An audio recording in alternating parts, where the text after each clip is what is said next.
எல்லாத்துக்கும் வணக்கம்மா. எல்லாரும் நல்லா இருக்கீங்களாம்மா? கவலைப்படாதீங்கம்மா, உங்களுக்காக நான் தினம் ஜெபம் பண்ணுவேம்மா. நிறைய பேர் சொல்றீங்களாம் என்னை பார்க்கணும் ஆசையா இருக்குன்னு, போன் பண்றீங்களாம். எனக்கும் உங்களை எல்லாம் பார்க்கணும் ஆசையா தான் இருக்கு. ஒரு நாளைக்கு பார்ப்போம். கடவுளும் வழி வாசலை திறப்பாரு. எதை நினைச்சும் கவலைப்படாதீங்கம்மா, நல்லா ஜெபம் பண்ணுங்கம்மா, எல்லாமே மாறும். உங்க பிரச்சனை எல்லாம் பாவத்தினாலேயோ சாபத்தினாலேயோ வந்தது இல்லம்மா. ஐயோ நான் என்ன பாவம் செஞ்சேன், எனக்கு இந்த வேதனை அப்படின்னு சொல்லாதம்மா. சோதனை எல்லாம் ஆண்டவர் முடிவுக்கு கொண்டு வருவாருமா. கவலைப்படாதம்மா, அதுக்கு ஒரு நேரம் வச்சிருக்காரு, சீக்கிரம் வரும். ஆண்டவர் அற்புதம் செய்யும் போது அவர் பேரே புகழ் பாடும்.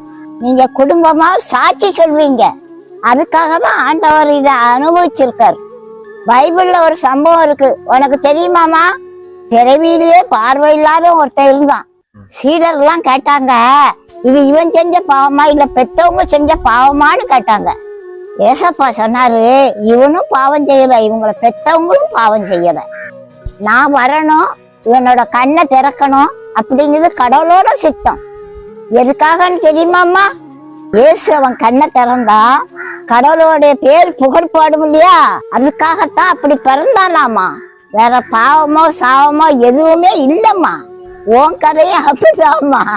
இயேசு உனக்கு அற்புதம் செய்ய போறது நிச்சயமா. அற்புதம் நடந்த உடனே கடவுளோட பேர் எவ்வளவு புகழ் பாடும். அதுக்கு தாமா இந்த சோதனை. நிச்சயமா உனக்கு அற்புதம் நடக்குமா. அதை பார்த்து உன் குடும்பமே ஆச்சரியப்பட போகுதுமா.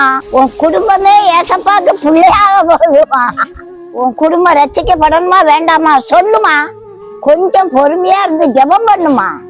அந்த பிறவிலேயே பார்வை இல்லாதவன் பாலிய வயசு வரைக்கும் காத்திருந்தாமா. காத்திருந்தது வீணா போச்சா சொல்லுமா. கடவுள் உன்னை மறக்கவே மாட்டாருமா. ஒவ்வொரு நிமிஷமும் அவர் கண்ணு ஒன்னவே பார்த்துக்கிட்டு இருக்குமா. நீ என்னமோ அவரு என்ன மறந்துட்டாருன்னு சொல்லிக்கிட்டு இருக்க. உன்னை பெற்ற தாய் தகப்ப மறந்துடுவாங்க, புருஷன் கூட மறந்துடுவான், பிள்ளைங்க கூட மறந்துடும். இயேசு ஒரு நாளும் மறக்க மாட்டாருமா. உன்னைய அவர் உள்ளங்கையில வரைஞ்சு வச்சிருக்காருமா. அவரோட பேரும் புகழுக்காக கொஞ்சம் அந்த வேதனையை சகிக்க மாட்டியாமா? உனக்காக அவர் எவ்வளவு பாடுபட்டார்னு உனக்கு தெரியுமில்லம்மா. ரத்தம் வலிய வலிய ஒரு சிறுவையில தூக்குனாருமா.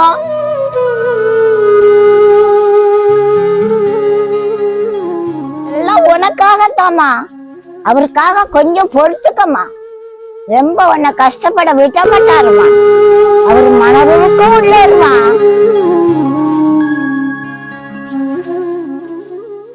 மாத்தாள் மரியாள் அழும்போது இயேசுவும் கூட சேர்ந்து அழுதாருமா. அப்படின்னா அவர் மனசு எவ்வளவு இழகுன மனசா இருக்கும்.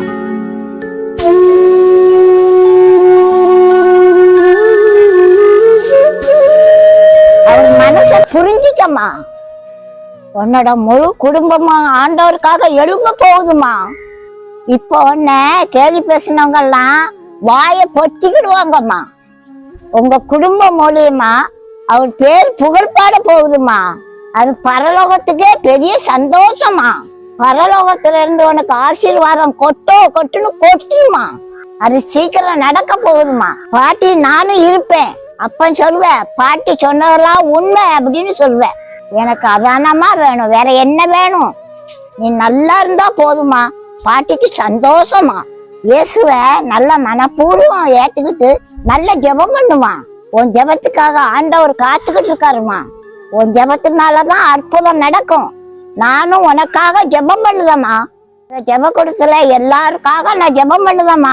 வியாழக்கிழமை தோறும் உங்களுக்காக தான் நாங்க ஜெபம் பண்ணுவோம். எங்க ஜெபம் வீணா போகாதுமா.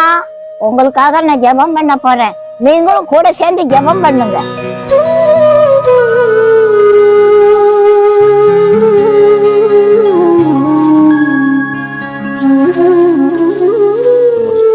அன்புள்ள ஏசப்பா, உங்களுக்கு நன்றி.